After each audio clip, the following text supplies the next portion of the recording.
Hey, this is the Andy Social Podcast. My name is Andy Dowling, and sometimes I like to play a bit of music. Sometimes I like to go walking on beaches and also do a little bit of podcasting.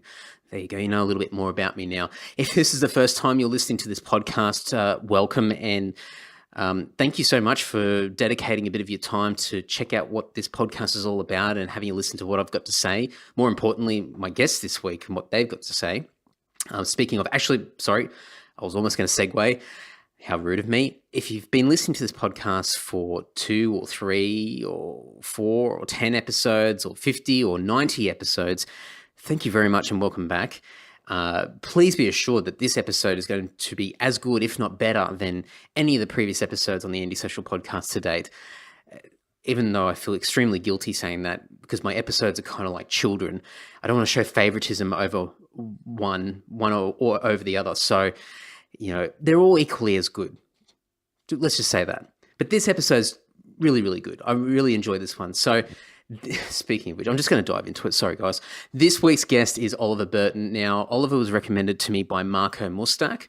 Actually, I just cut in there. If you've been listening to this podcast for the last several months or last couple of years, you'll know that my pronunciation of people's names or words in general is pretty shit. So my apologies for just continuously butchering people's names. But anyway, Marco, who's previously been on the podcast, I listened to that one because that was a really, really good episode, as with all my previous episodes. And he introduced me to Oliver, and Oliver is an actor. He's a teacher, director, producer. He's a graduate from the National Institute of Dramatic Art. He is a founder of a company called the Post Haste Players, which is in the improv. I'm going to completely butcher this, but an improv company that does Shakespeare plays for theatres and comedy festivals. Speaking of which, I was instantly intimidated because Marco had mentioned that Oliver is a massive Shakespeare nut. And now I'm not the most cultured of people, and I wouldn't even say that I'm terribly intelligent at times. So when I saw the word Shakespeare, or the name, I should say, the word, come on, there you go. Great example right there. As soon as I saw the name Shakespeare, I just thought, oh man, I might be a little bit out of my depth here. I don't know what I can get out of this because I know nothing about Shakespeare, to be honest. I have flashbacks to being back at school and being forced to learn something that I just could not get my head around, couldn't understand, couldn't see any relevance or any benefit or value for me. And I've just never shown that much interest into it. But Oliver really is a Shakespeare nut. He loves Shakespeare. And this episode, and I'll leave him explain it, and trust me, this is really, really cool because I now have a new appreciation for Shakespeare just by feeding off Oliver's energy. It's incredible. And he recites some Shakespeare while we're having a conversation, and it's just fantastic. It's really, really cool. And I won't crap on any longer about that, but my eyes have been opened more, and I think I'm definitely going to have to give myself the time and the opportunity to really dive into a lot more of that and open my world up a bit more. But that's the whole point of this podcast. 2 years in, 90 odd episodes. I don't even know what episode this is. 92 maybe, possibly. I don't know. Can't remember the order. But my world's been opened up dramatically through this podcast, and having people from all walks of life, musicians, actors, radio personalities, professors, pilots, just everyone and anyone. And I'm continuously trying to get out of my comfort zone. And this was one where I really had to get out of my comfort zone because I just had no idea what the hell I could talk about. And this is one of the best conversations I've had in a long time. It was really, really cool. And I really hope that you guys enjoy it. So enough crapping on from me. Please enjoy this episode with Oliver Burton. Okay, great. How you doing? Good, very well indeed. Thank you for inviting me to your home. Oh, thanks very much for your interest. Thanks for coming. Made a couple of wrong turns getting here. I ended up down South Dowling Street and then having to turn No. around and then... South Dowling Street is the worst street in the entire city, and there used to be a sneaky little exit where you could go around the back and then get up onto Cleveland Street really easily, Yep. and they've now closed that off. Yes. So now I got to wait in the traffic like all the other schmucks. There's no insider local knowledge anymore. It doesn't help. Doesn't help. Not at all. But I got here eventually, so I utilised the shopping centre across the road car park. Good. 'Cause, parking is very precious in this part of the city. Oh, I should have told you. You probably would have been okay. Yeah. But that's all right. It doesn't matter. Sorted. All Sorted. good. But, so you've been referred to me from Marco, who's been on the podcast previously. He's a very good man. And he talked you up. No. Basically saying you're an amazing person to talk to, you've got lots to say, so we'll give it a crack. It's a funny one actually, because I gotta say I'm a little apprehensive about this whole process. I've spent the morning kind of going, gee, what am I going to say? Because Who am I? Well, it is that. It's a couple of things. It's who am I? It's that's a general question you're always asking, but also what right have I got to speak as a pretty sort of definitely an emerging artist, I guess you'd put in that category. Funding bodies, anybody listening? So having not had a huge career yet to draw on, but still some ideas. But also, I'm pretty private with opinions, especially in the social media kind of a realm. I mean, get me with a beer or two in a foyer somewhere, and I'll probably tell you what I think. But I don't post a lot. Yeah. Because I'm worried about how people perceive things and how easily people take offense to stuff. And that's something I'm kind of facing at the moment. So It's interesting, especially with the type of work that you do. It is public. It is, you're trying to sell an idea or Absolutely. from the way that you look or what you're saying, your words. So you have to be very conscious of how you sell yourself. Yeah. Oh, as man. inappropriate as it might sound. But No, that's it's true. You have It's to be true. conscious of it. It's a horrible kind of a pressure, really, because we're all selling ourselves. That's what Facebook, Twitter, all these things Absolutely. are, and we're selling these idealized versions of what our lives are like. Yeah. And I don't, my Facebook's just mostly covered in just political reshares and that's pretty much it, really. Yeah. But even that I'm a bit cautious about. So it's funny you said talk about salesmanship or salespersonship even, because that's what I talk to people about when I got into NIDA. Yeah. So when I went to drama school, I thought, even if I never act a day in my life as a professional, this is the best sales training in the entire world. Absolutely. Because you're learning to maximize your voice, your presence, your soul, and your passion. All those things. That's what acting training at its core is. And if that's not a transferable set of skills, I don't know what is. Oh, absolutely. And in that element of being vulnerable in front of other people, you're opening yourself up for potential criticism, judgment, and you've got to develop this persona to combat that. And that'd be, for me, whenever someone mentions drama, and I said this to Marco when we caught up as well, for me, I get nervous just thinking about any sort of performance in front of people, and that's a bit rich coming from me that gets on stage and plays music. Well, it's funny you say that because I'm much more petrified by the idea of performing music. Yeah. I always like to think of myself as a singer. Few people agreed. I can now kind of hold a tune with a chorus. Yeah. Let's thank you to 3 years of training. But the reason is, and I play guitar just as a hobby. Yeah. It's precision and repetitious, minute rehearsal, and I've always found that a very difficult thing, and that's probably why I'm drawn to impro as an art form, because yes, you have to rehearse a lot, and we might get into how that process works, but I think the fact that I get to make it up, and that's the virtue of it rather than the downside. Having to hit the same notes every night in exactly the right order at exactly the right time, that's what petrifies me. So I'll take my hat off to you. There we go. Well, it's always it's always what you're not generally or regularly exposed to that you're going to have that fear. Yeah. As well. As soon as you've had that familiarity in a particular domain, then obviously it changes. Things become demystified. Yes. When you see behind the it's behind the curtain, the old thing that where we work out how. Oh God! Every cliche in my head now. How the sausage is made. Any of those things. It's the same. Yeah. Yeah. Absolutely. Yeah. It's I think just going back to what you said before about being very conscious of your activity online and how you're perceived by people and whatnot. It's quite funny that you mentioned that, because when I started doing my internet stalking of you and I went to your website, I was blown away with how much content you've produced that's on there. And cool. I'm glad you got that impression. And you might have a completely different point of view from it because you put it on there, you've managed it. But compared to a lot of other people out there that are trying to establish themselves and build a reputation, build that portfolio of work. A lot of people haven't, as funny as it sounds, because the internet's been around for a while now, but people still aren't getting it.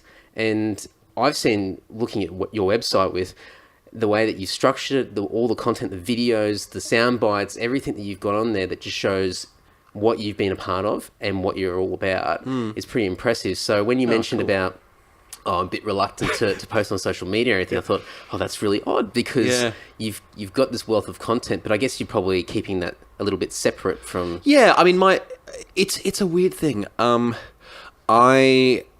happy to post professional stuff in a professional kind of context. I'm less excited to share personal opinions and things, because I guess you lose control of them in some way. And people will interpret them however they will, and it's, I guess it's a fear that people will misunderstand me. And people who don't know you, and there's all this is undercut by an arrogance of thinking that anybody's going to A, see or B, care what I think. but supposing that they did, I guess it is this sense that people will feel they're entitled to judge you. So is it a case when you're on stage performing, or you're doing the even your video content that's on your website? This sounds like we're having a psychology 101 session. Why not? Is it a case that because you've got that persona you're adapting into, or you're creating, that you can stay behind that in a way? Yeah, that's a good question. I mean, so depending on the different things that I do, so it's quite a lot that I do is hosting or MC. We probably should go back to stage one, shouldn't we? Oh, God. Sorry, everyone. No, that's all right. There'll be an intro in here somewhere, So probably, So one of the things that I do a lot is hosting, emceeing stuff.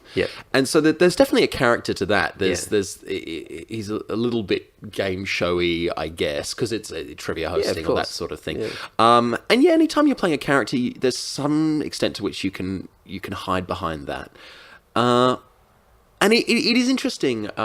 This is a slight jump, but I think it'll illustrate the point that I think really, really putting yourself out there in a performance or in an audition as well is another tricky field. If you bring you and all that you are, there's the likelihood, in fact, of being rejected, and then it's you that's being rejected. But if you come with a character of some description and they don't like it, well, there was that little, there was the character that didn't get. You can put the blame on the character. You can move to something else. Character, So getting through that, I guess, is the difficulty. But I suppose at core, what I'm saying is that I don't yet feel like I have the credentials, like I have the experience to be able to pass judgment on a whole lot of things. And I guess so that's where I come from. And I don't know whether I ever will, really. I mean, I try to know what I don't know. And I'm sure that's not an original expression, but I don't know what it's like to be 50 years old. I don't know what I'm going to think when I'm 50 years old, for example. So to judge somebody who is 50 years old, based on my perspective as a 28, almost 29-year-old, I think that's a mistake. Yeah. Particularly to do it in a public forum where somebody's then going to blow it up out of all proportions. Yeah, and it does tend to happen quite often. Yeah. I think, as you said, whether people actually care about your opinion or what you've got to say, is one thing, but it's so easy for people to just respond, or to make comment. And I think there's that hit of adrenaline that comes from jumping on the bandwagon and having a jab at somebody as well. So and the anonymity of being able to do it online in so many ways definitely. too. But I think it's a small part of this huge problem we've got, this social problem now that culminates in Trump and his cronies, where people they don't value expertise anymore. Yeah. And they don't. There's a lack. This idea that everybody's entitled to their opinion equally, whether or not they have any experience or training or any reason why they ought to have that opinion. I think that's a problem, and it leads to an anti-intellectualism, which leads to a Trump. And that's some. I think when a society starts to distrust and disrepute their experts, we're in a real tailspin. Absolutely. Yeah. Well, we got really heavy really quickly. Sorry. How many minutes in are we?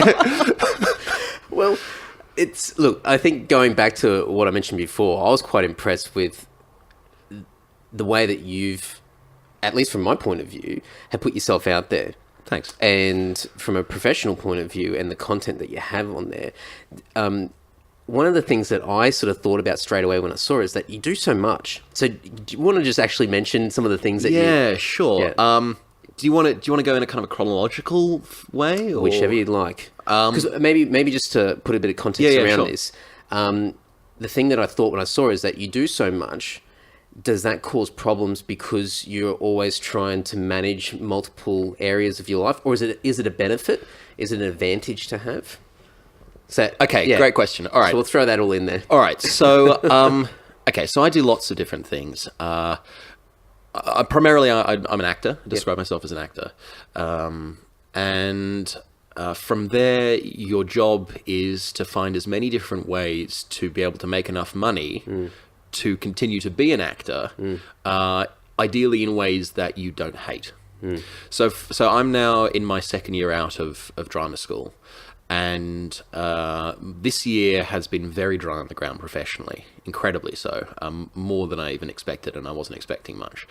But I'm turning that around into a positive because what that's allowed me to do is to concentrate on building the other career points that are going to give me the money to be able to stay in the business, and ideally doing things that are my skill set. So as I mentioned, I host an MC. I'm currently doing my real estate license, not to be a real estate agent, but because I want to be an auctioneer.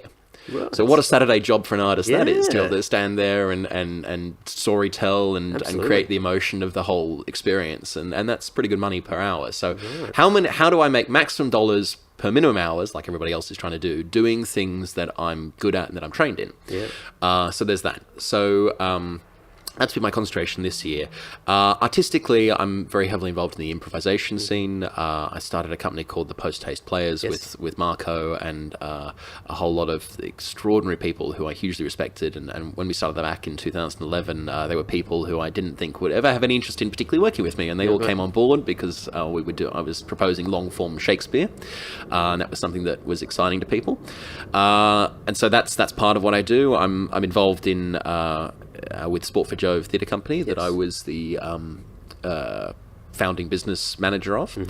So that started back in 2009, and I teach a lot. In fact, I'm teaching full time this month. I'm a high school teacher for the first time ever. Wow. So I'm filling in for some paternity leave. So that was my first week now. So if I'm looking a little bit bleary eyed, that's kind of why it's been a full time job for the first time in a little while. That's a new dynamic. Of just working with a bunch of teenagers. Yeah, absolutely. Well, I really like working with teenagers. You have to find your sort of niche with teaching, and I'm not. I can get away with it with the kids, but I'm not great with them. Yeah. And I love working with adults, but I suppose my point is I love working with students who have an interest in taking it seriously Yep. in being actors or, experiencing what it's like to be an actor.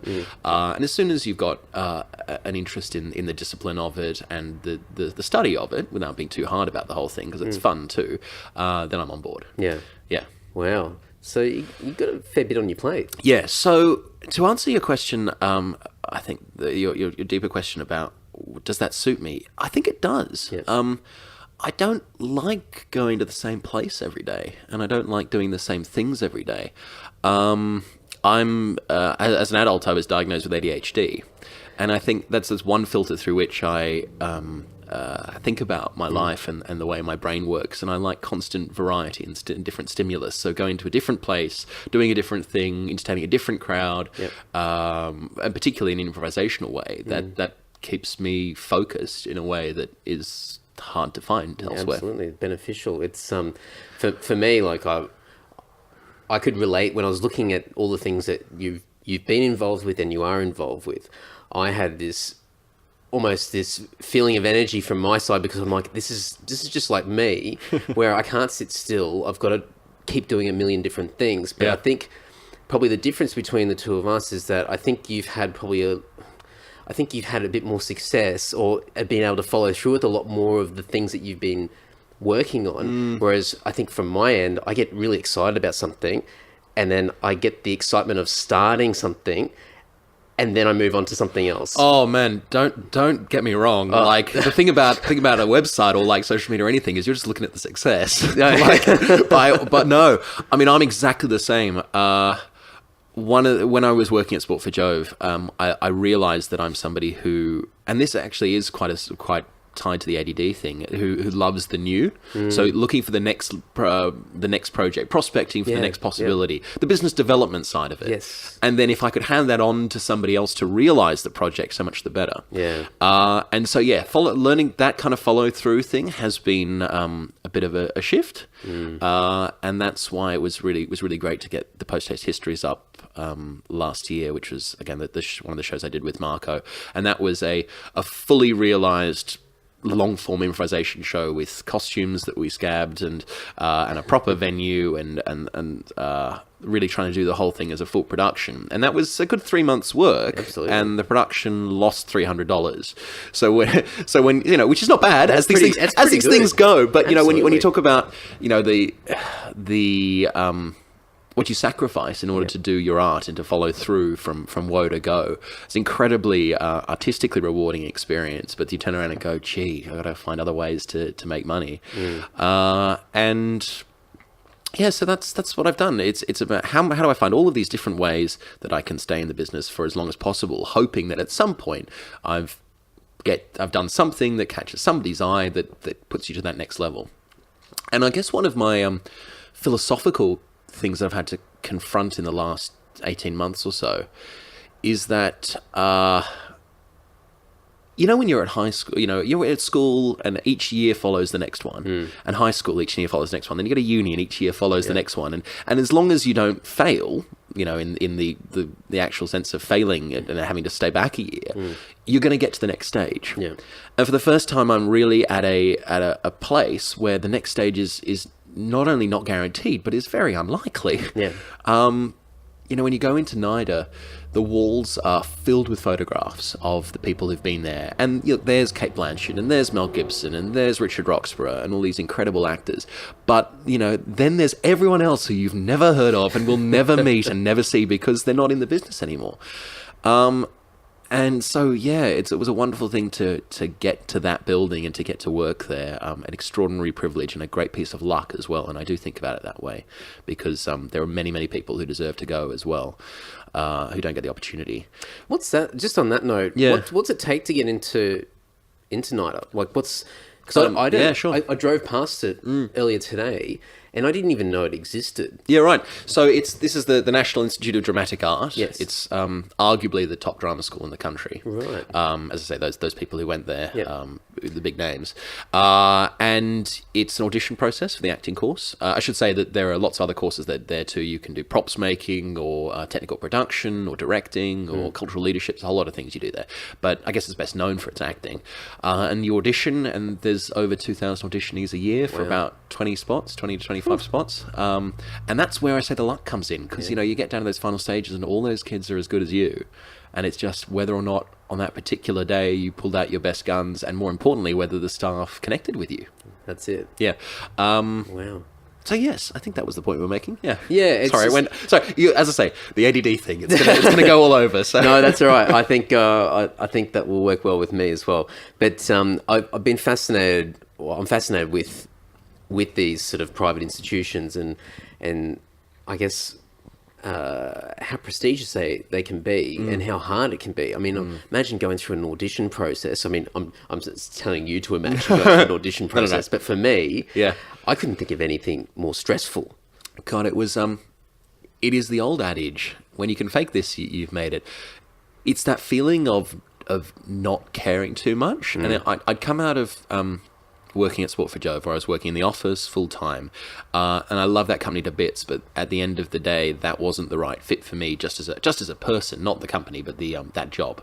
And it took me a while to work that out, and so I managed to line up a couple of possible things that I've been doing the following year. So I went to NIDA not expecting to get in, not even necessarily that excited to get in. And that particular morning, for some reason, I decided to ride my bike.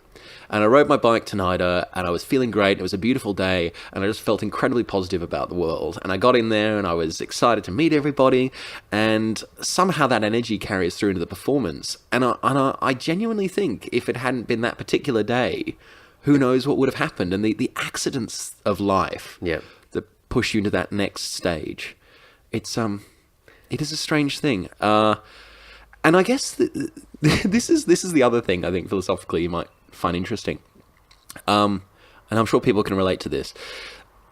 Sometimes I have to catch myself from thinking that my life is a movie, and not in the sense that people are watching necessarily, but in the sense that every scene is important and everything leads to the next thing.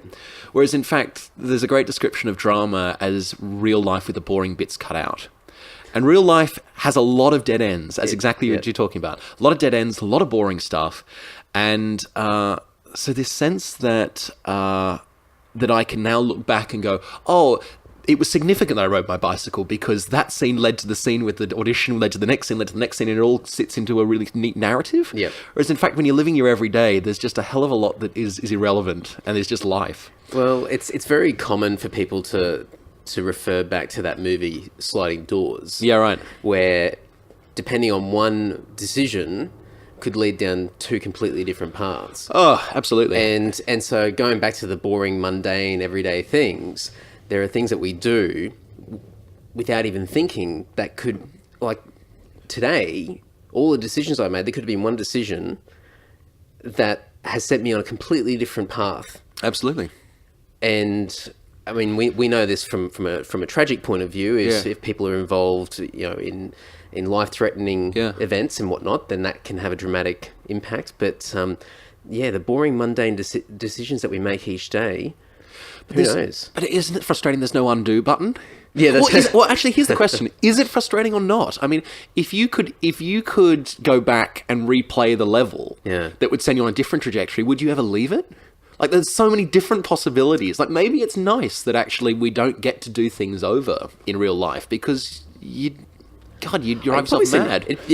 Absolutely. You'd just go insane. Yeah. Because you'd always be going back and tweaking things. Yeah. And you could have the perfect scenario, the perfect storyline. The plot's fantastic. Everything ticks a box. But then there'll just be that one little thing. And you go, you know what? I'm going to have to rewind everything and start again. And it's like Groundhog Day. Absolutely. It just keeps going. And it's so caught up in your narratives about yourself. I mean, it's funny you mentioned because I have this exact choice at the moment. There's a play that I'm scheduled to be in at the Sydney Fringe with a beautiful group of people that I really like, but it's a fringe show. There's no money involved. And it's a fortunate position to have, but somebody contacted me and said, oh, they've got some funding from a university to do a development of a piece of work that they'd made. And would I be interested? Yeah, of course. When are the dates? Of course, it's a clash. Do I take the money or do I take the play at the Fringe, which is probably more likely to have a little more exposure? Yeah. Who might see that show? which one do I want to do more? And then you have to sort of remember that things aren't a means to an end. Yep, like, absolutely. I can't walk into the Fringe show and go, gee, if nobody picks me up for the next thing out of this, then it was a waste of my time. I should have taken the money. But at the same time, if that happened and that nothing particularly came out of it, then at least I could have had the money. That's right. Yeah. So now to this day, I have to make a decision by the end of the afternoon, and I don't know what to do. I really don't. So yeah, in terms of you don't know what you're going to, and you don't know what might flow on, and so what my struggle is I have this narrative about myself as the kind of person who takes a risk, who takes a creative risk, who the money will sort itself out later. Yeah. Let's just. Let's go for the opportunity. And that's the kind of thing that you can imagine yourself, talking about on a podcast sometime later on about, oh, gee, if I hadn't taken the Fringe show, then I wouldn't have, been X, Y, Z. But that's not real life either. And there's a great deal of privilege that comes along with being able to say, oh, let's not worry too much about the money. And it's, and I'm lucky to have really supportive parents who've helped out along the way to make that possible as well. And it's not something that everybody has. No. And I think when those sort of decisions that you have where you are at a crossroad, and I think you get to a point where you overthink it way too much. And I think when really overthink it? No, I do. And I do it as well. And I think when it boils down to it, there's this, I don't know what people call it, but there's that gut feeling, and one thing feels slightly more right than the other, and you just have to do that. And sometimes it could be for the blandest, most boring reason that I need money. Yeah. And that's a priority at this point in my life, and I need to do it. But then the other side of it is, you know what? Maybe I can sacrifice not having that money, and I know how I'm going to live without that money, and the opportunity of exposure, new people, etc., is far more worth it for a long-term investment. And it's just, it boils down to what that underlying gut feeling is at the end of the day today. Absolutely. And, one of the things that you won't find on my website is that I'm an Uber driver as well. I mean, you go like... You should have that on there. Well, I should, shouldn't I? And you talk about dollars for hours, that's not a good equation. But the fact that you can do it any time... and that job never goes away. Gee, you have a lean week, and suddenly you can spend your Saturday at least making enough for rent. Yep. That's a godsend. Yeah. It's not all glory, that's for sure. No, not at all. But I think that's a struggle that a lot of people have that aren't going down what's normal? Conventional? Yeah, conventional's the right word. Yes, the conventional path of 9-to-5 job, getting into a career path and sticking to a long-term plan of a model that's been around for at least the last 100+ years. Oh, yeah. So anyone that's trying to do something that deviates off that path would have exactly the same challenges. Everyone, no matter what industry, no matter what sort of profession or creative art or whatever it might be, there's that ongoing madness that we have to go through, where you question yourself. Of course, all the time. Of course, but there's opportunity cost is the thing, isn't it? What are you doing? What are you giving up in order to make the choice that you are going to make? And I'm privileged to have had a great education, and there are jobs I could be doing that would be making a lot more money now. And so my opportunity cost is that money that I'm foregoing. But, if the way the economy kind of seems to be running, if there's not going to be any security for anybody, you might as well be doing what you like. That's it. I think going down that path where you're a lot more self-efficient, you're already ahead of the pack, because... Yeah, job security is a thing of the past. Yeah. And it's going to get to a point where a lot of people just isn't, machinery will take over particular professions. And people will have a lot more free time to try and find a way to make money. It's funny, and again, with that accidents of life thing, I really think that the year I got into NIDA was the only year I would have got in, because of a bunch of staff changes and whatever. It was just the right time at the right place. Yeah. And even something as ridiculous as Uber driving. I mean, in 5 years' time, they'll be self-driving. Absolutely. that job won't exist. So to what extent has my ability to stay in this business, and stay involved without taking the other option and going off and getting a proper job, how much has Uber contributed to that? And if I'd been doing this 5 years later or 5 years earlier, that wouldn't have been an option. Absolutely. I mean, it's just the sheer coincidence that leads us to be able to do anything is sometimes just too hard to contemplate. Gee, very philosophical for a Saturday morning, aren't we? It is. And especially when I've got like the shades of a hangover. I'm like, oh my God, I've really got to switch on now. No, it's I think for me, and I'm sure it's the same for you, it's a daily thing that you have to sort of contemplate, review, wonder, and make decisions on a day-to-day basis, conscious or otherwise, as to whether you stick to what you're doing or you make those shift changes. But there has to be something that keeps you in it. Yeah, I mean, you as in music and me in theatre or other forms of acting. I mean, when it's going well, when you've got a job, when you've got a group, when you get to make art all day, that's why you keep coming back. Yep. It's like, it's a terrible metaphor, but they say on the golf course, you play a terrible round, but you got one great shot. Yep. And that's the one that'll keep you coming back every weekend. Absolutely. And it's the same, and we're driven to give up so much in order to have the possibility of that connection to other human beings in a way that most people, I don't imagine, get to have in a 9 to 5. Well, I mean, think of why people have a 9 to 5 job. It's the old cliche, working for the weekend. Totally. People are getting that much from such a small window of time each week that it's justified to go to a job and spend 40 plus hours a week doing something that probably you're not really interested in or have a passion for. But it's enough justification for that little window of time each week where you get to do something that you want to do. And also, or not even, or that you have to do because you've got a family, because you've got a mortgage, because all these different pressures that we end up piling on ourselves. No, it's gone. What was I gonna say? Well, I was just going to say another thing that I can see shifting, and I think it's an advantage to anybody that's already starting to take that self-efficient freelance lifestyle in whether it be in creative arts or anything, is that because things are starting to be automated, people are losing their jobs, but things are becoming very sterile where you don't have to think anymore. So we've got our smartphones. We don't need to memorize information anymore. Through education, it's redundant.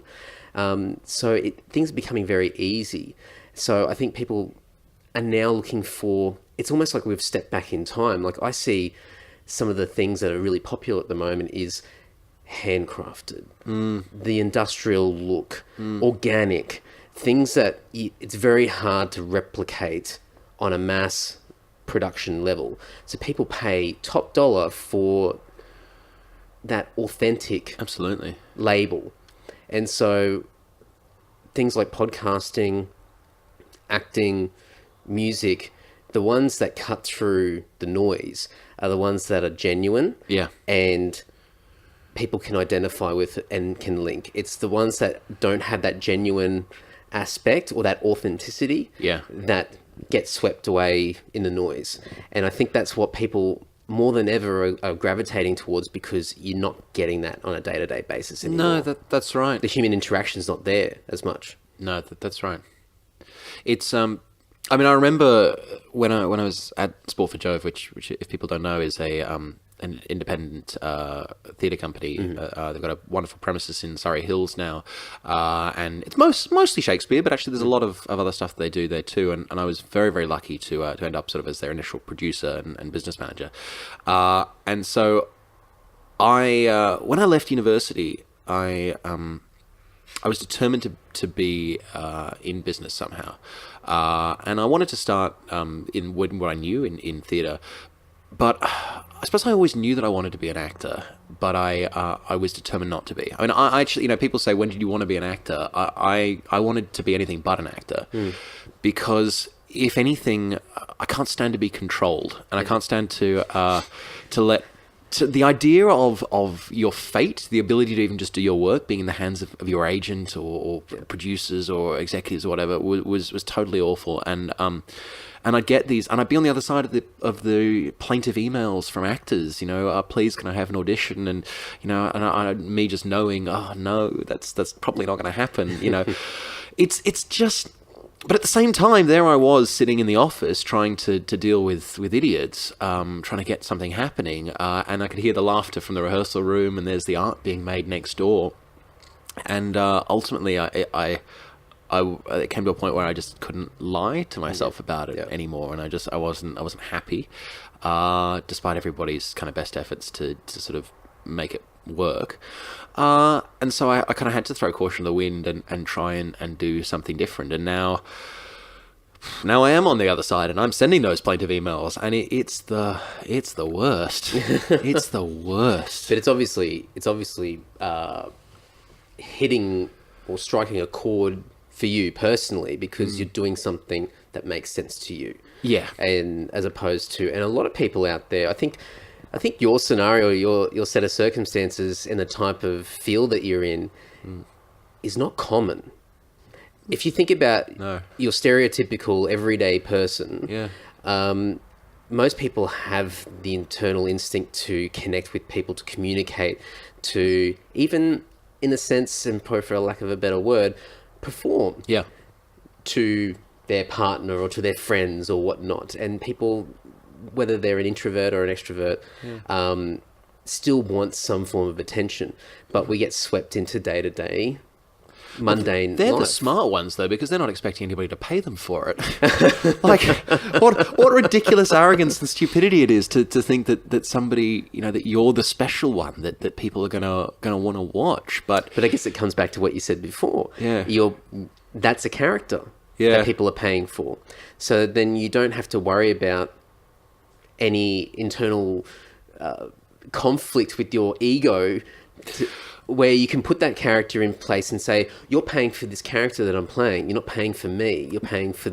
Well, it's interesting that, because the next level of it is, as much as we might try to hide behind those characters sometimes, it's the actors who really can give us the truth of themselves, and really can share and can be, because that's vulnerability, as you were saying before, who are going to connect most of all. How are you going to do that? I don't know. I'm getting there. I shouldn't be so flippant. I hope that every time I get on a stage in some way, I'm sharing some sort of vulnerability. Yep. And I'm getting better at that, because I'm getting a thicker skin. Because the idea of being rejected, even for me, for who I am, not for my character, but who I am, back in that dichotomy we're talking about, that's getting easier. And I think you do have to get to a point where you kind of say, well, I'm not gonna, I don't care, or you probably never get quite there, but I am, it's okay. It's and there's lots of different stories we tell ourselves as actors, and which are true to a greater or lesser extent, that you didn't get the part not because you were bad, but because of any other number of different reasons that are completely out of your hands. And so you go into an audition, you do your best, and you walk out and you try to forget about it. But yeah, I think you do need to have an incredible sense of confidence, and bordering on the arrogant, to believe that you're somebody people should watch. Because if you don't believe that, you won't put yourself out there. And I guess I do. I like to think that I'm entertaining, and that the things the way that I can say somebody else's words, or the words that I say myself in an improvisational context, are going to connect with people in some way. But I think it's that. Yeah. I think if you truly believe that, and you believe in yourself, then that genuine feeling will translate appropriately outwards to other people. And I think that's what cuts through. So if there's 1,000 of you out there, and there's a smaller percentage of those that actually truly believe and have that genuine internal feeling, then that will cut through the mass. Yeah. So when you talk about arrogance, for me, I always see arrogance as somebody that's a little bit probably delusional because they don't truly believe what they're doing, but they're doing it for other reasons. But they almost convince themselves otherwise. So I think if you have that, this is really hard to explain, especially us having. If you have that genuine feeling, I think that there's no arrogance associated with it. I don't think so anyway. Yeah. And I think people can sniff bullshit. Yeah. And it's like reality TV. And I talk about this all the time. Yeah. Reality TV is not reality TV. No. There's nothing It's real highly about edited. it. No, absolutely. And a lot of scenarios are set up because it's got to be interesting. And it's got to be engaging. Well, as I say, real life with the boring bits cut out. That's you know, it. we're not going to sit there and watch real life. And a lot of people now are shifting away from that because they understand that it's not genuine, and they can sniff the bullshit. And look, it's still popular. Yeah, I was going to say, are they really? Well, I think it's I hope not. so. I hope you're right. Yeah, I think it is, and I think it's shifting in that direction, especially now with the amount of information that we have access to. We can pick and choose what we want. We don't have 4 channels anymore, and we're just confined to whatever's on the TV, and that's it, or whatever the newspaper says. We can develop and nurture and really sort of nourish our tastes of what we love, and we can niche that. Do you reckon that makes us less connected, though? Because there's aspects because arguably the more niche your interest, the more very insular. you do. Yeah. And you know, I suppose the confirmation bias. Exactly. And the big shows that cut through. I mean, the Game of Thrones and the Handmaid's Tale that people are talking about now that I think is so extraordinary. A really hard watch. Oh, horrible watch, but a really worth seeing. Yeah, we can have conversations around art in that way, and it does make us think, and it does make us talk. But sure, you know, if all you do is spend your life in the men's rights section of the internet, you're going to find yourself pretty hard to talk to anyone else. That's right. Your reality is only going to be that and that alone. But I think at the same time, people will hit critical mass where they're yearning for something more. And it comes back to that, I want connection with people. Yeah. So we've gone through a phase, and we're still going through that at the moment, where we've moved from the old landline phone, the public phone on the side of the street, face-to-face communication to text messages, social media, and not having that face-to-face interaction. People go, well, we're never going to be able to communicate anymore. People won't understand. Look, everyone will have social handicaps because of the technology that we have. But I think it'll get to a point where people will then actively look for alternatives to communicate. So things like acting, other forms of media. So audio is just going crazy at the moment. And I think radio was going to be dead, that's 10 years ago. And now it's just completely getting flipped on its head. So who knows what happens next? Who knows? Yeah. But I think people will begin to search for those sort of things. Well, it is interesting that, I mean, the Australia Council released a study maybe 5 years ago or so, but similar stuff they do all the time. They basically said that the vast majority of people want to participate in art rather than just passively consume it.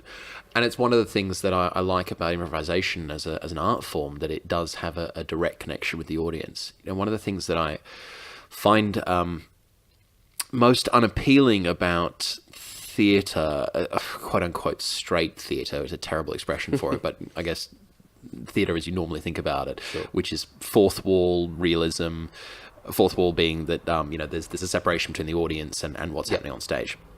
I don't buy that anymore. And it's revealed to me in that moment when somebody's phone goes off, or when somebody drops a drink or something, or tries to leave their seat to go to the bathroom, and the whole auditorium is aware of it, but the actors have to pretend they're not. Yeah.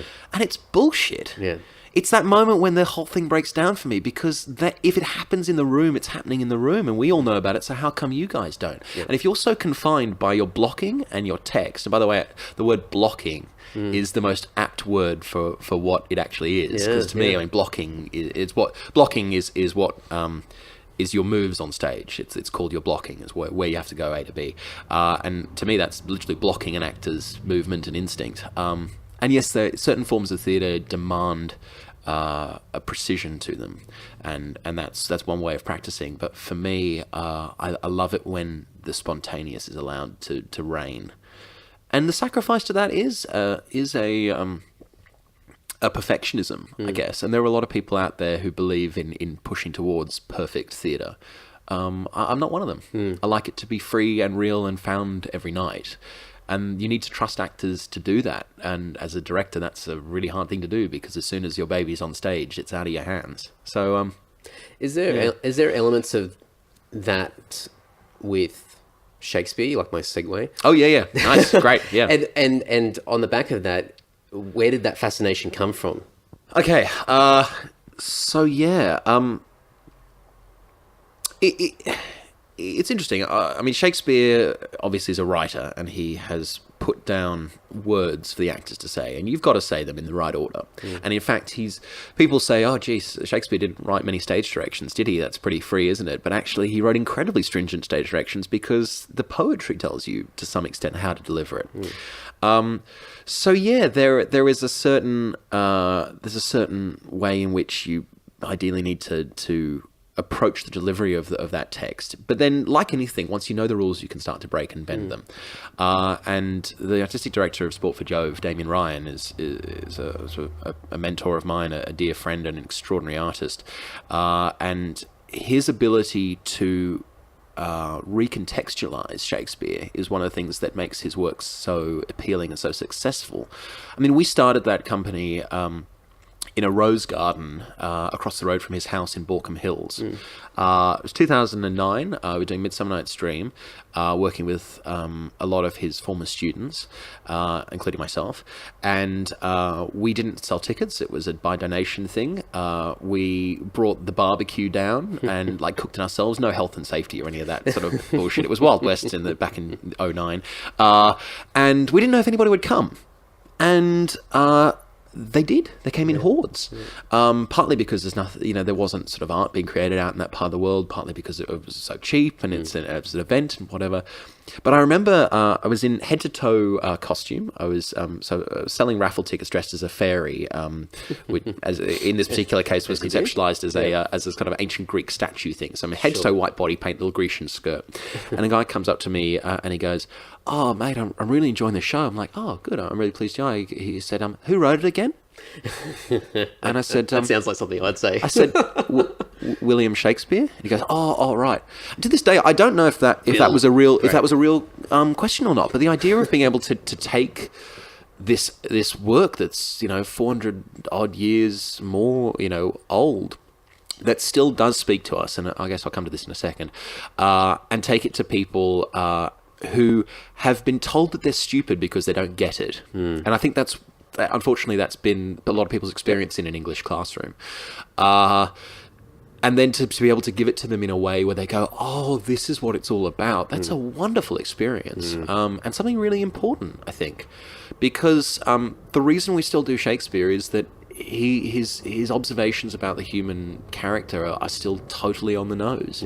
We're still awful to each other in so many of the same ways, in our racism and our sexism, and yes, arguably you might say that his work kind of plays on some of those things, but I think there are ways of bringing it to our modern consciousness that helps us comment on those experiences.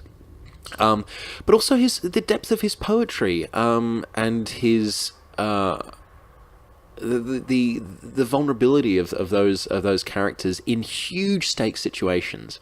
I mean, it might be about kings and queens giving up crowns, and but at the end of the day, they're also about human beings faced with basic choices. Do I act just like we were talking about earlier in the day? Do I make this choice to act? And the difference between me doing my Fringe show and Macca's killing Duncan. I mean, yeah, there's a difference, but at the same time, it's still the same internal process, and we can still recognise that. So back to what Damien does, he's able to take these plays and give them contexts, whether it's a World War One setting or a golden age of Hollywood setting or something, where the archetypes that Shakespeare's dealing with and then subverting are present for us, and we can, as a modern audience, go, okay, I get why that is happening and that is happening, and okay, now I understand that they're a brother and sister, and he's asking her to give up her virginity to this guy, otherwise he's going to be killed. Yeah. From Measure for Measure, which is a great play, by the way, that's very seldom done. But yeah, so they're huge scenarios, but they're very basic human experiences at the same time. Does any of that make sense? Sorry, that felt like such a ramble. No, not at all. Yeah. Because I think for me, and I'm like that guy. Yeah. I know the name, and I have my own ideas of what's associated with it. But I go back to English class. Yeah. And reading it word for word, and then the pressure being placed on the student to tell me what that means, and you go, I don't know. No. And also trying to find the interest in it when you don't understand it as well. Yeah. And so if you have people that are able to, and especially if it's still relevant, the messages and the storyline and the situations are still relevant because they're basic human situations. Yeah. If somebody's able to take it and then change it, well, not change it, but I guess adapt it to modern times, then I think a lot more people would appreciate it. Well, I mean, and it's not reserved for only a particular segment of people. No, and that's the problem. And back in his day, I mean, Shakespeare had an audience from the lowest pauper all the way through to the kings and queens, and his plays are filled with stuff for everybody. That's what makes them so wonderful. But the problem with your experience in your English class, I'd imagine, is that you weren't acting it.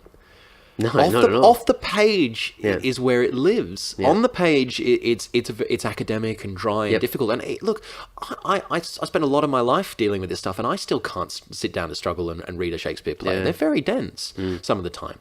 But no, it's when it flies, and when you've got it in an actor's soul and their being, and the ability to share that with an audience. That's where it lives. Do you find yourself on a day-to-day basis as you go through the boring parts of your life? Yeah. But do you find yourself referencing back to Shakespeare in certain scenarios? Absolutely.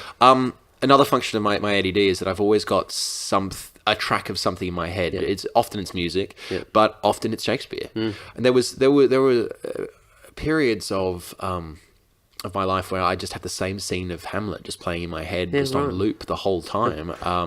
It's the scene when he's talking to his friends Ros and Gil, and his father's died. He finds out from the ghost of his father that that it was his uncle who's now married his mother. He's having a terrible time, and now his two best friends arrive, and he's just delighted to see them, and they're talking crap. And then it slowly dawns on him that they've been sent by the king and queen to work out whether or not he's mad or what's going on. And really probably in Claudius the king's head, probably to work out whether he knows anything. And the moment of betrayal, when he suddenly goes, were you not sent for? Is it your own inclining? Is it a free visitation? Come, deal justly with me. Come, speak. And Ros, one of them, I can't remember which one, says to him, what should I say, my lord? Why anything but to the purpose? You were sent for. There's a kind of confession in your looks that your modesty has not craft enough to colour. I know the good king and queen have sent for you. And just that moment when he just goes, right, you two, I know where you are now. And yet he still makes this decision at the end of that scene to share this incredible speech where he says, he says, I will tell you why the king and queen have sent you. I have of late, but wherefore I know not, lost all my mirth forgone all custom of exercises, and indeed it goes so heavily with my disposition that this goodly frame, the air, this o'erhanging oh god, I'm losing the line now. This majestic canopy, this... Oh, it's gone. Anyway, that's a pity. You sucked me in there. I know, I was like, so there. Wow, this is fantastic. Oh god, I haven't done that for a while. This o'erhanging... This majestical roof fretted with golden fire. He's talking about the ceiling, the earth. This majestical roof fretted with golden fire. Why, it appears to me no other than a foul and pestilent congregation of vapours. So he's talking about the fact that even the most grand things in the world are nothing to him. He's expressing his just deep depression and his deep sadness to these two friends who, even though they have just betrayed him, are still his best opportunity to share. And he says, what a piece of work is a man, how noble in reason, how infinite in faculty, in form and moving how express and admirable, in action how like an angel, in apprehension how like a god, the beauty of the world, the paragon of animals, and yet to me what is this quintessence of dust? Man delights not me, nor woman neither. And he sees them sniggering, though by your smiles you seem to say so. So anyway, so that was a very wanky thing to do. But to give you that. But the point I'm making is that at its core, you can still just see the story of a young man who has lost his anchor in the world. And has reached out to trust the only two people he reckons still count, apart from Horatio, and has had it thrown back in his face. And he ends up killing them at the end of that. You know, that we don't see it on stage, but he puts them to death. And so you kind of go, gee, were their crimes worth that? But that was the decision he made. And you talk about the different paths that we walk down. So yeah, so to answer your question, Shakespeare, it's full of good shit, and it still talks to us. And particularly when we start to now go, look, it's 2017 and we need to do better with it. You know, he was writing at a time when women weren't allowed to be on the stage. So let's cross cast. Let's change these characters to see what it's like when Richard III is played by a woman, as Kate Mulvaney did beautifully a few months back for Bell Shakespeare. So we got to do things like that. We've got to let's look at scenarios where we can place these plays where people of color, where the truth of their bodies is acknowledged, and where they are given a world where those characters can be people of color, and that eliminates wonderful things in the text. So that's the thing. We need Shakespeare. It on the page it's dead, but when it's put on a stage it can live, but it needs to have an intellectual approach and an emotional approach, a soul approach that gives you our into it. What was your first exposure to Shakespeare? That's a great question. You know, it was actually the one that I remember was seeing Hamlet at Bell. I can't remember when that would have been. I would have been 13 or 14 or something. And actually, Damien was in that production. Actually, he was playing Ros or Gil, one or the other. I think they alternated. But Leon Ford played Hamlet, and it was such an extraordinary thing to be exposed to that experience of that boy. But you know, the thing is that even with a play like that, you come back to different stages of life. And I've been obsessed by that role for a while. Actually, there's not in this room, but next door there's a poster of every word of Hamlet on it. You know, I've absolutely been obsessed by that, and I haven't played that role yet. I've been in 5 productions, I haven't played it yet. I'll get there.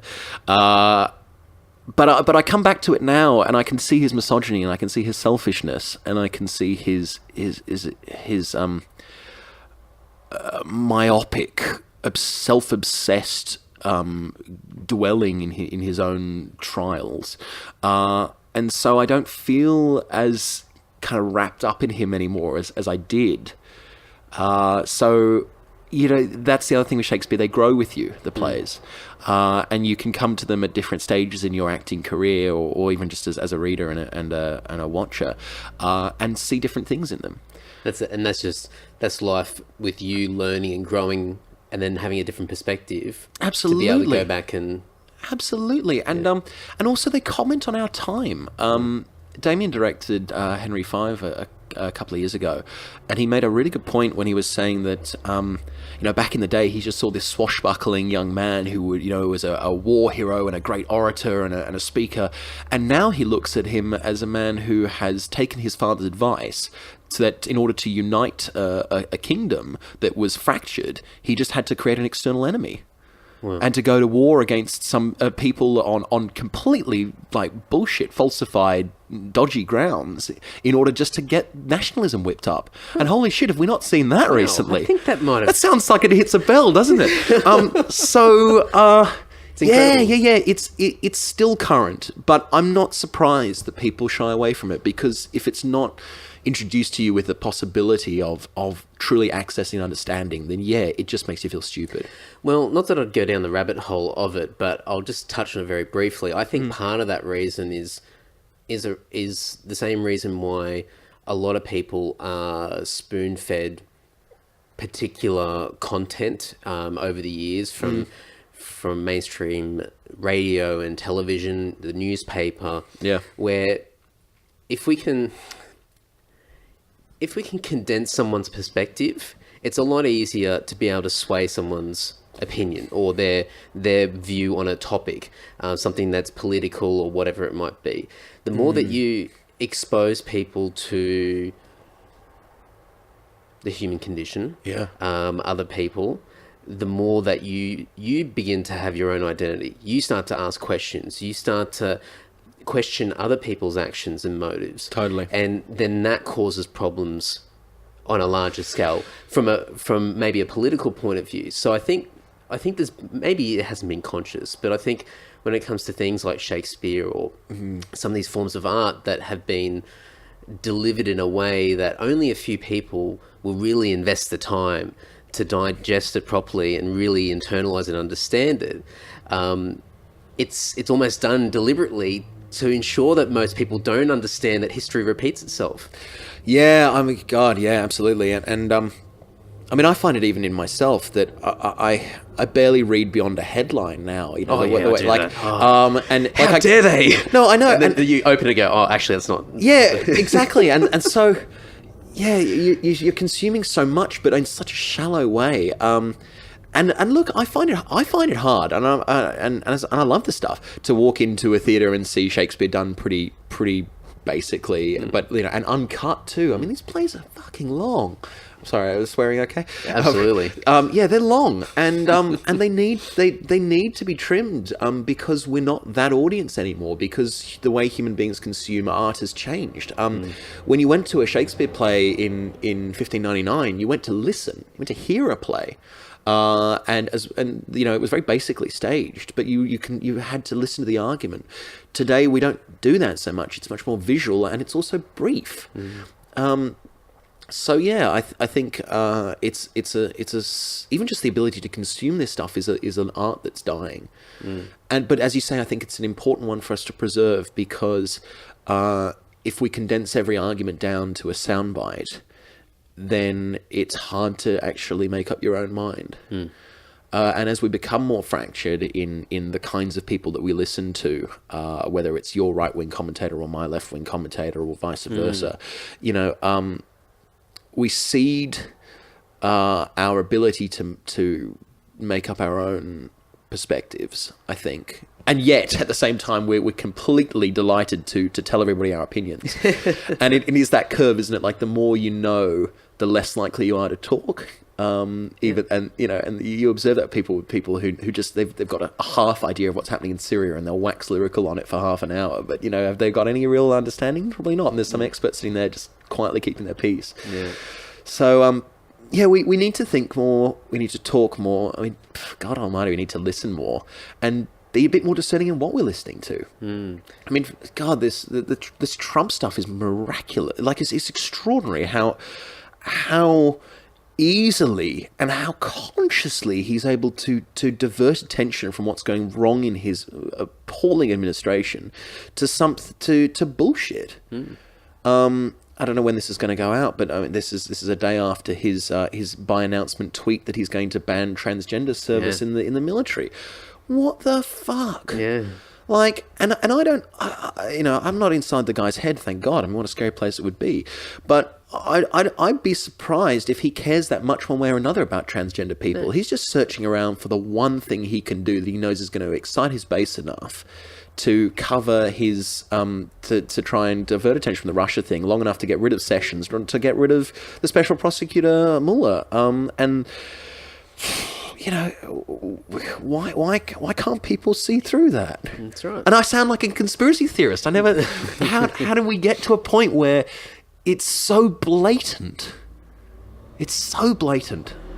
But this comes back to history repeating itself. Oh my God, does it ever? And unfortunately, and we may never get around it, it's when tragedy happens that people open their eyes and react. And it's the react. Yeah. We're reactive creatures. When some of the biggest tragedies that have ever plagued us, and you see the result or the reaction afterwards is people band together. Yeah.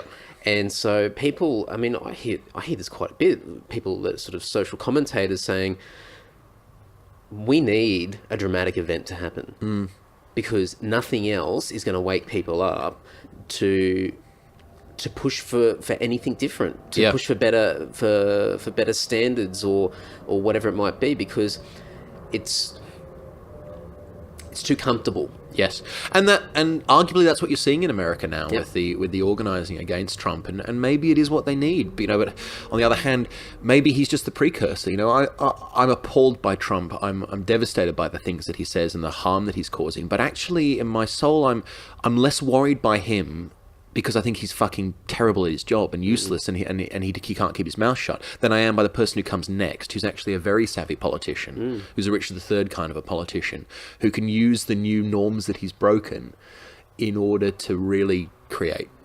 real control in that country. There's a great, two things.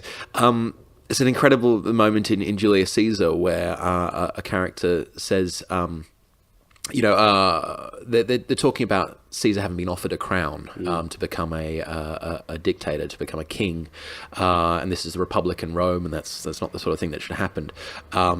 But there's a quote that comes out from one of the characters, Casca, when he says that the people forgave him all at once, and had Caesar stabbed their mothers, they would have done no less.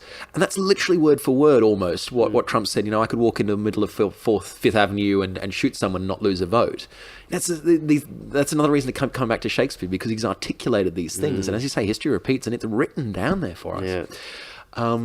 So you know what? I mean, with from a Shakespeare point of view and modernising it, there's probably, no doubt there'll be plenty of people out there globally who already do versions of this, but the more that we're able to present it in a more accessible way for your average stereotypical Joe Blow on the street, then the better of a chance we've got, because totally. and through things like, whether it be a podcast or whether it be a series of YouTube episodes or shows or something like that, or whether you get more of an opportunity to put it on a larger platform, the more that you can reach people with these old stories. Yeah, and that's one of the things we were trying to do with the improvised Shakespeare.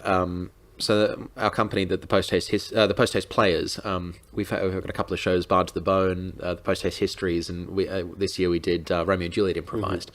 The aim is not just to sort of take the piss out of it; it's to use those wonderful tropes and those characters and those ideals as a kind of a playground to explore all of the things we've been talking about in Shakespeare, but to be able to do it, as I say, in a way where we can acknowledge the phones that ring, or take offers from the audience and allow them to participate. It's trying to meet a couple of those different demands that people have now, and also to do something in an hour. And people can then go to the bar or go home or do whatever, so that you're not sitting 3 hours in a theatre and going, oh gee, Netflix would have been more exciting. Because this is my thing too, that Netflix is cheaper. It's in your house, and you can sit nude or in your pajamas and watch it, and it's just a lot more stimulating most of the time than theatre can be. So what can we do that theatre can't, that Netflix can't, and my attitude to that is, well, it's got to be live, it's got to be real, and it's got to be influenceable by what's there in the moment, and it's got to be special. It's got to be, for me, like, it's a very admirable thing for us to make theatre and go, I want to give the same experience to this audience as I give to tomorrow's audience. I understand that drive. But I actually am more personally attracted to an experience where you go, oh, gee, it was special tonight. And I was here with these particular people on this particular night when whatever happened. And tomorrow and whoever will never get that again. It's completely ephemeral. It's like when you go to a stand-up gig and... they do their normal bits, and that's fine. You see them on the internet, whatever. But when the heckler turns up and they put them down, that's the bit you remember. Absolutely. Because it was new and fresh. It was happening right there, and it was live wire. It's the best. It's the best. It's the best. So that's what I think improv can do. But it's got to have research and integrity behind it too. And so we spend a lot of time drilling the language. Yep. I mean, because, I in a very wanky way, I tell people I can only speak two languages, English and Shakespeare. And Shakespeare is just... you can learn it as a language. It's grammar and vocab. You just learn. I say to thee, thou dost say to me. That if you after a while it becomes a bit second nature. And do you find that your world's opened up with the more knowledge around having a better vocab? Oh, I'm all about vocab. I grew up listening to audio tapes. So more than reading, and I guess in retrospect, because I found it hard to concentrate on reading so much, I didn't read as much, but I listened a lot. And so, I'd pick up words that way. I love words. I love language. And so it's actually a sad thing to me that I can't speak another one. It's sort of on my list of maybes one days. But so then you can start to... when you start to think in somebody else's language, I mean, people who can speak second languages, I'm sure, can speak much better to this. But as soon as you put yourself into a different way of speaking, you'll end up in a different way of thinking. And actually, I think one of the things I like to do too is to play with our best guess the accent Shakespeare might have had, because when you put yourself into another accent, you're in a whole different world as well. It's called original pronunciation, OP. Okay. So RP is what the Queen might speak. It's that sort of old-fashioned English, albeit there's a more modern version now. But OP is kind of what they might have spoken up in Warwickshire, in Stratford, where Shakespeare came from. And sometimes his plays reveal little puns and little ideas because you've got you've got new sounds in them. So, for example... to be or not to be in OP would be to bear or not to bear, that is the question. Whether 'tis nobler in the mind to suffer the slings and arrows of outrageous fortune, or to take arms against a sea of troubles and by poison end them. To die, to sleep perchance to dream. Aye, there's the rub. For in that sleep of death, what dreams may come when we have shuffled off this mortal coil must give us pause. So it sounds really interesting. It's a weird mix of a whole bunch of different things, and I'm sure I'm not expert in it, but suddenly, when I listen, I've got a completely different visual now. Yeah, right. Like how so? Well, I'm imagining someone from, stereotypical Western Sydney. Yeah, right. Who drives a ute around. And he just read that out. Right, okay. With passion. And you go, that's really odd. It's like a clash of worlds. Yeah, it is. And that's the original thing. And that goes back to how it's interpreted. Yeah. So you think it's something that's for somebody with a more posh... No. I mean, it was as you said, it was from the lowest of... Yeah. It cost you... I'm going to get this wrong. Costs you $1 or something to get, or 5p, something like that, to get in as to stand. And they stood for 4 hours and watched these plays often, and then it's more expensive as you went up. But this was their entertainment, and it was next to the bear baiting pits, like the bloodiness of Shakespeare too is really exciting. But the point I wanted to make about language with that is that suddenly the word sleep is actually pronounced slip. Yeah. So what is the difference between to sleep perchance to dream and to slip perchance to dream? Suddenly it's much more visceral. And I think there's something very useful in that as an actor to kind of go, how do I convey the extra level of meaning in my own accent to my audience. And so you know, you can sleep in a slipping kind of a way, but there's something kind of wonderful about that. And then there's a lot of bawdy puns that come out from OP as well. The classic example is in Jaquie's speech in As You Like It. The line is, "From hour to hour we rot and rot," but in OP it would be, "From her to her we rut and rut," which of course you can has a completely different sexual double entendre to it. So there's all this is to say there's wonderful people doing incredible work out there, and I'm plagiarizing the fuck out of all of it to bring it to you. Wow. But that's, I guess, you know what you do. You try and consume. You stand on the shoulder of giants. You try to consume what's around you that other people have worked on, and then you try to add to it in whatever small way you can.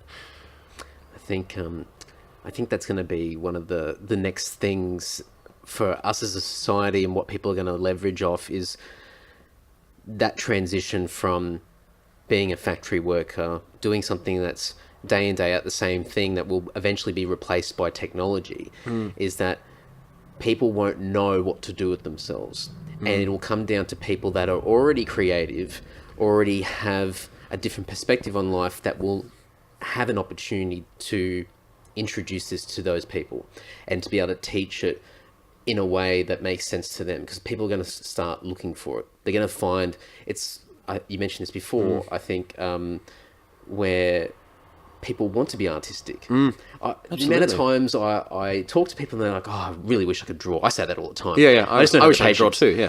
Or I wish I could sing, or I'd love to be able to play the piano, or I'd love to. And people say it all the time. It almost becomes a cliche. Like, it's like, do you actually really believe that, or do you really feel that? But most people really want something along those lines. They want some form of expression. Absolutely. And I think this is me thinking a bit more from a money-making business point of view, but I think there's a market, and it will increase over time, that people will need an opportunity to be taught. And to be shown something, and to be able to make them feel like you can give that a go, because there's nothing to lose. Oh, it's wonderful. I mean, when you can give acting to somebody as a gift, and they understand how incredibly beautiful it is to connect to somebody like that, even in this fictional way.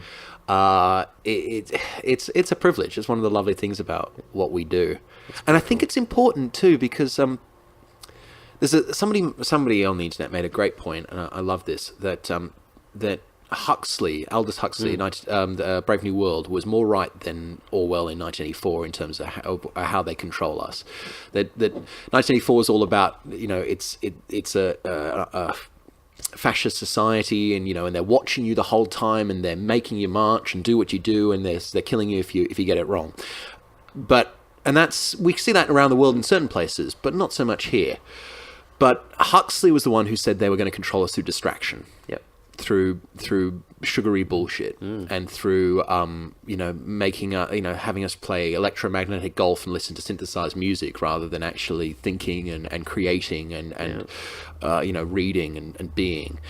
I think that the role for artists is there. It's to open us up to the to new perspectives, to open our empathy, to open our hearts.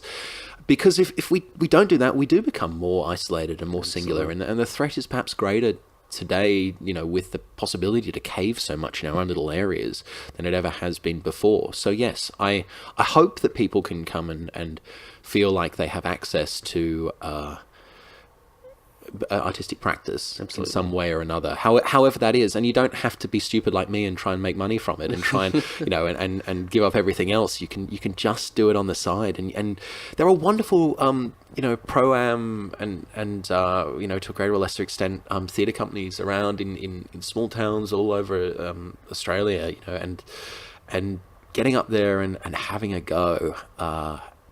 It's like nothing else, and it's a drug. It's addictive. You kind of feel like there are other things you might want to do or could do, but it draws you back somehow. So, in fact, that's why I stayed involved in improv when I was working at Jove, because I had to stay on stage somehow. Yeah, it's pretty cool. Yeah, so there's lots of different things. I've got just touching on Shakespeare, just one last time before I Yeah. move on to the next thing. I have a question. This is the first time that anybody's ever passed a question on to a guest. Oh, yeah. So my grandfather-in-law, Yes. who's Italian, Yes. wants to know, was Shakespeare Italian? Because apparently it was a myth that... and I read that as a text message on the way here, and I went, okay. Right. You know what? There is a large portion of academia dedicated to the study of who Shakespeare really was. Right. There's it's called the authorship question, and there are a lot of different candidates that are advanced, because the strange thing is that we have very little knowledge about who Shakespeare really was, particularly in his early life.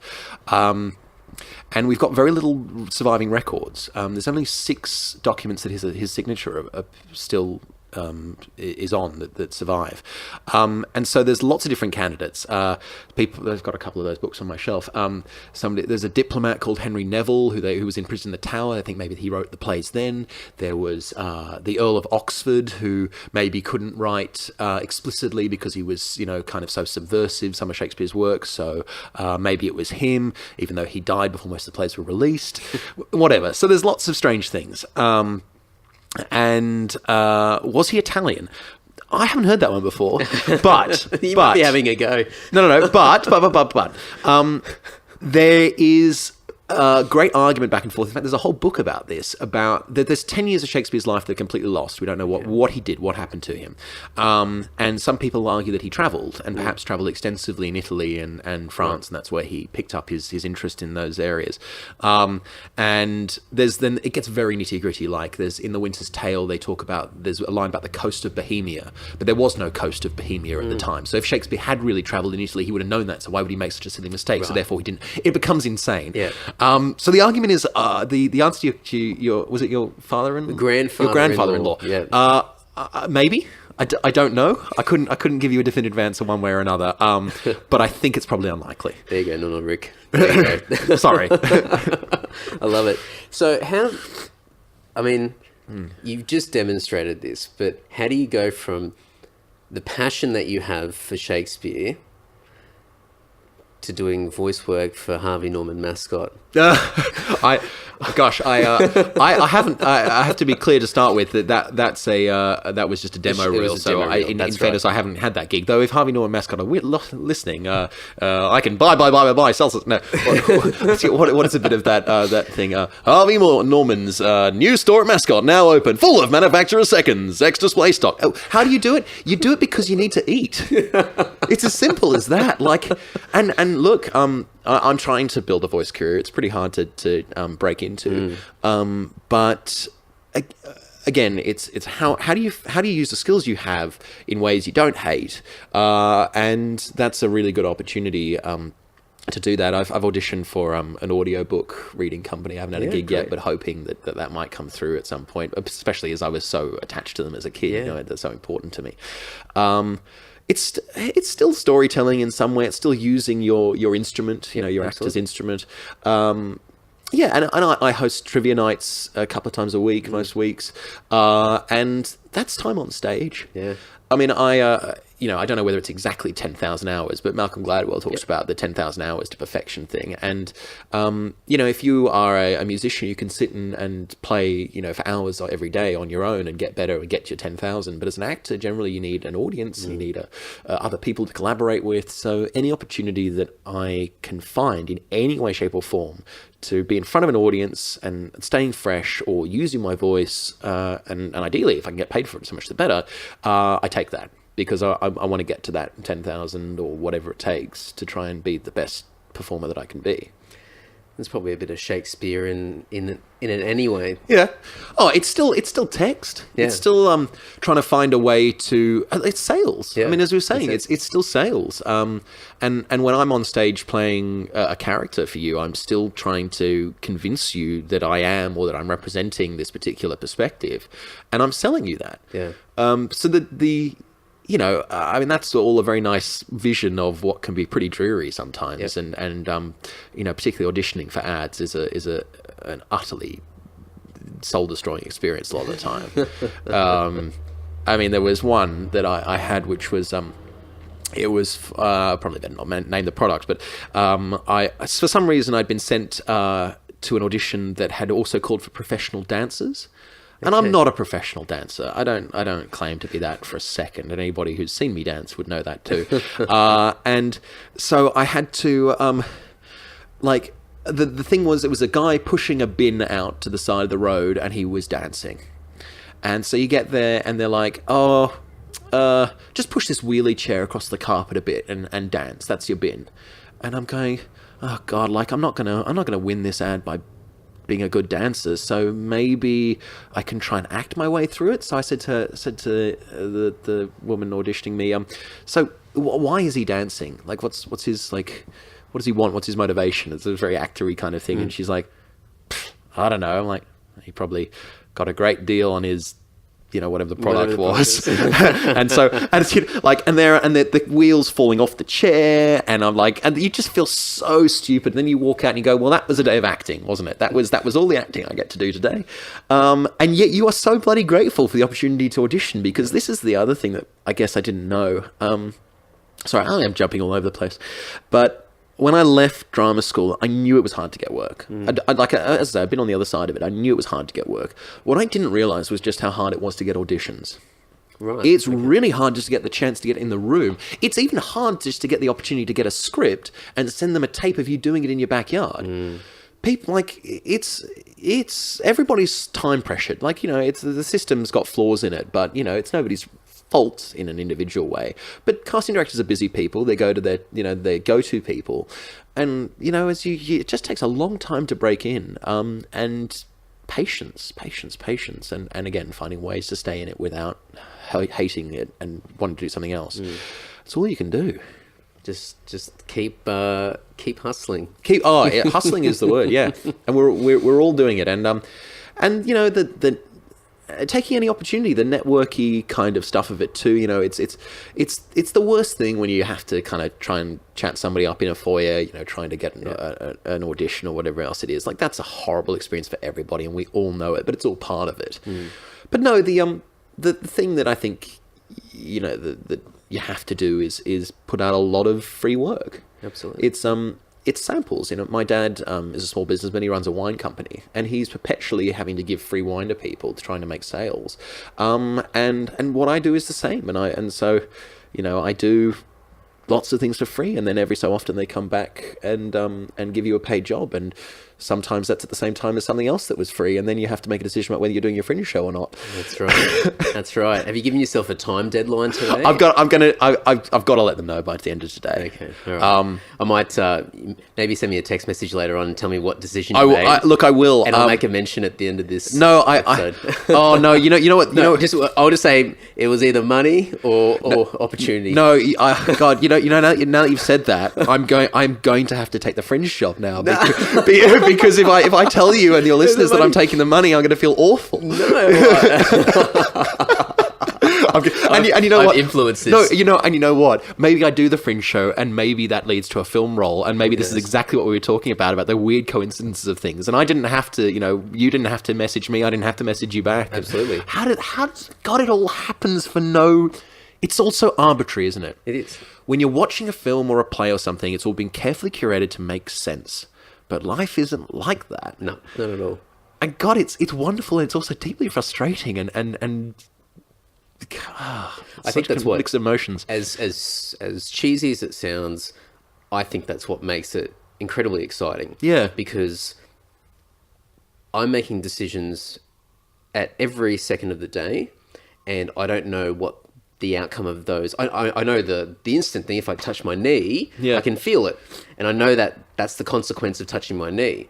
But there might be additional consequences that I'm not even aware of yet. No, and so in those times of mundane, boring, day-to-day activities or things that we have to do, they can be moments of magic as well that could create something absolutely incredible. So for me, it's that self-awareness of being in the moment, and something that normally would probably frustrate you and go, you know what, who knows? Like, who knows what's this thing at the moment that might not be really filling me with any form of passion or excitement or whatnot, could actually be incredibly amazing. Totally. It's a funny thing. I have a distinctest memory when I was doing a promo job some years back, which was selling preservative-free Greek dips. I was one of those guys in Woolworths handing out samples. You with were the little that? stand. Yeah, I did that. You poor- I've had some dreadful promo jobs, but that was one. And I get this phone call, and I just quickly duck out from a number I didn't know, and it was NIDA offering me the place at drama school, and I just went, and I put the phone down and went, I just got into drama school. That was my first thought. My second thought was, fuck, I'm going to go to 3 years drama school, and then I'm going to be coming right back here. That's exactly what it feels like. It is that sense that that you're making a choice. Yeah. You're making a choice to take a difficult path and an unconventional path. And I think when I've come to, at least in my head, sometimes it takes a long time for things that you realize in your head to travel down to your heart, I think. But what I'm realizing is that you have to do everything. Every project has to be a result in and of itself. If you have a feeling that anything is that you're too mercenary about it, that I'm doing this in order to get to this, in order to get to this, and that at some point down the track I'll get to where I'm going to need to be happy. That's going to be a recipe for real difficulty. And the Post-Haste Histories was a great example of that, because I had a wonderful time with that show. They were a beautiful group of artists who were incredibly generous to the production and to me, and I think what we achieved was really special. But for the longest time, all I could see was the bottom line of just how small the audiences were, and and also the fact that this person hadn't come, or that person hadn't come, or I put all 3 months of work and all this passion into this, and yet what happens next, blah blah blah, and actually that soured for a long time my actual feeling about the show. Yep. And that's not a recipe for happiness. This is so trite, I know, and I apologize, but how do you find happiness in each moment, in each day, in each week? And I guess that's what I'm trying to do, and trying to value each project and each opportunity on its own merits, even if it's an audition pushing a fake bin down to the side of the road, because at least that's a chance to do your bit in front of somebody who's cares for a moment. Right. That's right, and I think it's probably human nature, but I think a lot of us make decisions for that instant reward. Yeah, it's that instant gratification, and we don't delay that. We don't prolong it. We don't go, what, I'll just enjoy this for what it is. Yeah. Because one day down the track, there might be an additional opportunity that I'm not even aware of out of this, something amazing that could be happening out of this moment right now that could shape my life later on down the track. People are looking at it from a very black and white point of view. Yeah. And I think that restricts us quite a bit. Absolutely. So it's an ongoing challenge, and I think we're all. I harp on about this on the podcast so much. So everybody listening, I'm sorry, but it's that autopilot that we're all in, especially if you're in a routine-based 9-to-5 job and you're commuting back and forth, and you've got your routine in the morning and routine when you get home, and you don't have an opportunity to be present. You're always thinking about the next thing, or you're complaining about what's happening, and you're not seeing far enough down the track.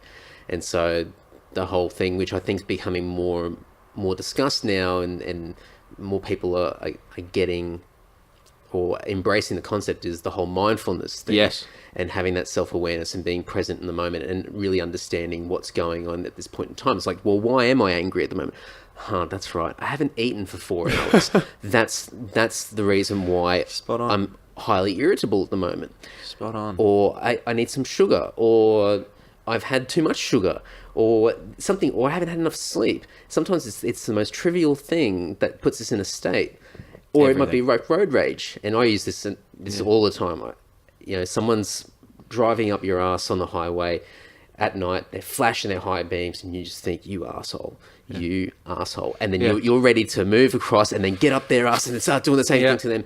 But one of the things that I know a lot of people do now is they think, well, maybe they're rushing to hospital. Maybe their partner's been rushed to emergency and they're just desperately trying to get there. Maybe there's something going on that's causing that person to... Or maybe they are an asshole, but why are they an asshole? Because their marriage fell apart, or they've had all these tragedies in their life and they don't know how to control themselves. And this is just one example of many. And that person's really unhappy. And that's unfortunate. And so suddenly you begin to calm down. You don't react. Know what you don't know. Yeah, absolutely. That's exactly my philosophy. I did the Vipassana 10-day silent retreat. Oh, yeah. How was that? I did it just before third year. And I'll tell you one concrete result of it is I used to take 10 Ritalin a day. Oof. Because I just function my metabolism. These pills, they're supposed to last 3 hours. They last 1 hour at best. In fact, your listeners might notice my slightly more erratic quality of my thought process as this podcast goes on, as the medication wears off. And after that retreat, I went down from 10 down to 5, down to 4, and down to most days none now. And I try to meditate. I meditate a little bit each day, not as much as I want to, but I've found just mindfulness and being okay with my own kind of ADD little tics and the things that are, and going that they're okay. I'm all right. I'm trying not to jump too many thoughts here, but yes, the Vipassana thing is an extraordinary experience. It's the hardest thing you can do. But the wonderful thing that happens about 3 or 4 days in, you realize just how full of crap your head is.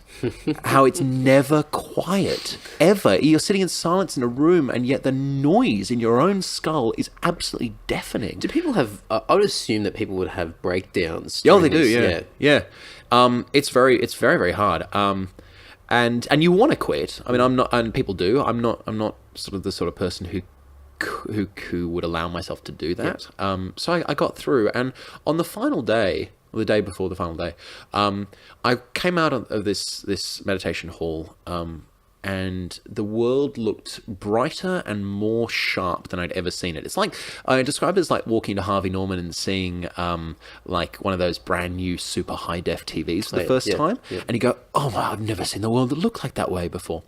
And like it sounds like an acid trip, and actually people describe it similarly, but I could see the cells on leaves. And there was this moment when I was looking at like just an ordinary tree, and then suddenly this like little hummingbird style thing. I know we don't have hummingbirds in Australia, but something like it just bursts out of the tree, and in my mind it just stops on a dime in the middle of the sky and then disappears again. It just baked out of your mind kind of stuff.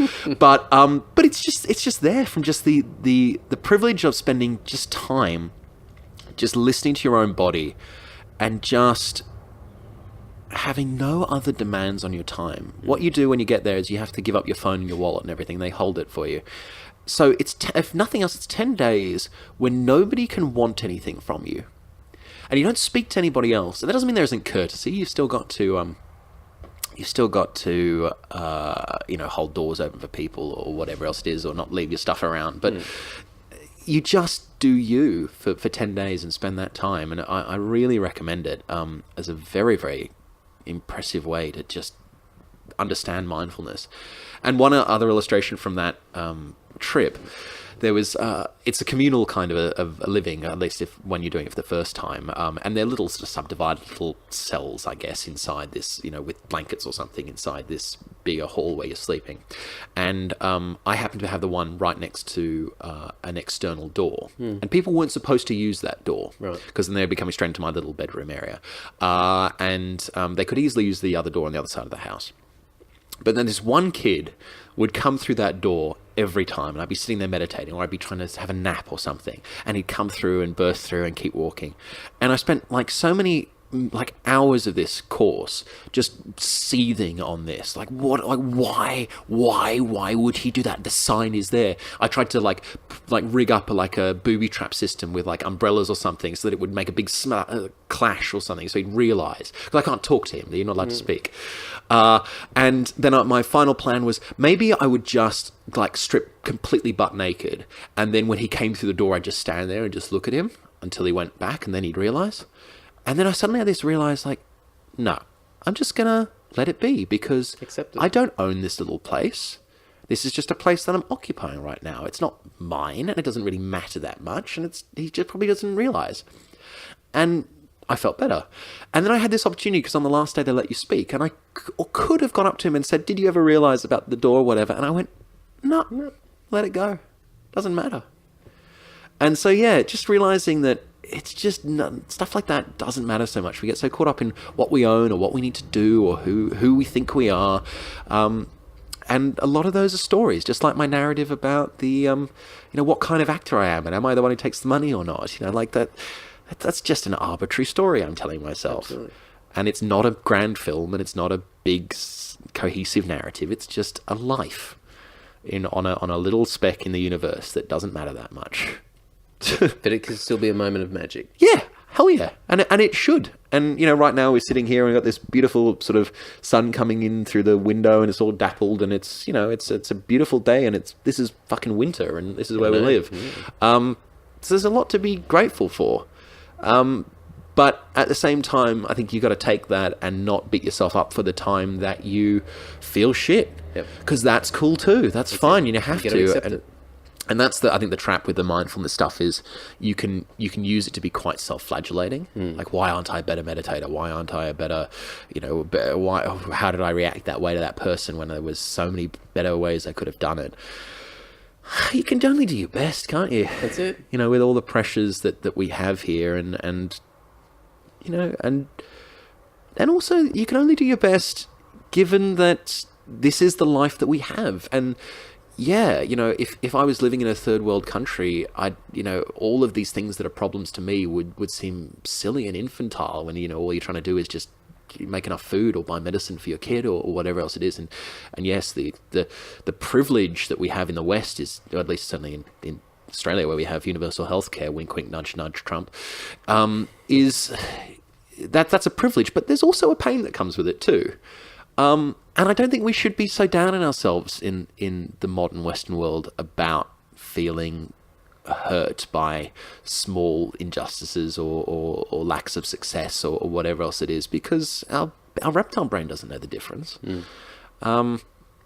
So we've got to feel our emotions, and then we can look at them in a mindful way and go, all right, do we feel, is this something I want to act upon? Is there a better way I can approach the situation? And then you try to know what you don't know and try not to take your bullshit out on other people as best you can. And if you can manage to do that, you hopefully you'll get some way towards a life that feels satisfying. I think that's a fantastic way to end this podcast. Yeah, that's sorry. Great. Yeah. I feel like I should apologise for the wank of it, but it is. So it's a good message for me. It's a good message too. It's been a hard year with a lot of knockbacks, but I'm still here. There are still good stuff going on. There's still possibility, and it's early days. Absolutely. Yeah. Lots to come. Lots to come. That's Fantastic. what I think. And thank you for having me. No worries. Thank you for giving me your time. Yeah, no, it's great. Really appreciate it. All right, thanks. Thanks, everyone. How cool was that? If you want to reach out to Oliver, you can do so via the show notes over at andysocial.net. I'm going to dump a whole bunch of links and videos and content that we spoke about in this episode. And as always, and I always recommend, if you feel ever so inclined, please reach out to Oliver and say hello. And if you enjoy the episode, let him know what you thought. As with all the previous guests on the Andy-Social podcast, I'm always pushing hard for people to build networks and relationships with each other and really sort of get some strong bonds happening. And if you guys have any interest in any of the things that my guests are involved with or have been involved with, please reach out to them. Please use this podcast as leverage to build some networks, build some relationships with people. And who knows, the closer we all come together, who knows what will happen. So I don't know where I was going with that. If you want to support this podcast, you can do so. I'm almost done, guys. Trust me. Rate and review on iTunes if you use Apple devices. That goes a long way. Or if you're using Android, any of the million odd podcast players, there's probably not a million. There's probably just, I don't know how many there are. 10, 100? Anyway, any of the podcast players out there, if there's a way to leave a comment or a review or a rating, please let me know. Shoot me a message and direct me to it, because I don't know every place that this podcast gets played.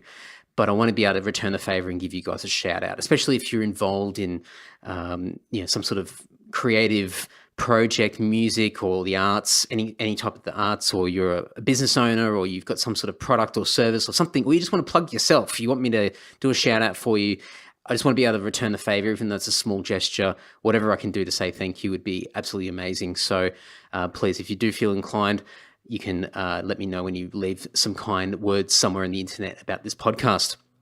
Now, this is episode, 92 maybe, possibly.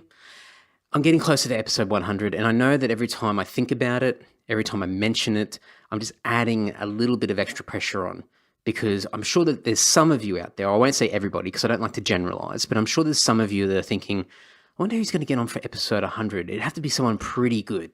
I wonder who it's going to be. And to be honest, right now, I don't know who it's going to be. I've reached out to a few people, but I haven't had any responses yet. So I'm just going to keep doing it.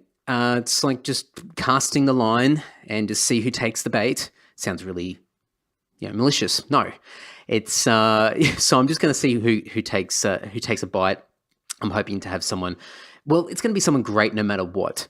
As I said, episodes are like children. They're all just as good as each other. But maybe I can make episode 100 a bit extra special, but we'll see. I like a little bit of pressure. I probably should stop talking about it. 100 should be exactly the same as any other number out there, but 100 is pretty cool. So anyway, I've got to stop talking. Until next week, guys, thank you so much for the support. Share, like, interact, comment, tag, do all those great things on the internet. Tell a friend, load this up on their podcast player, and we'll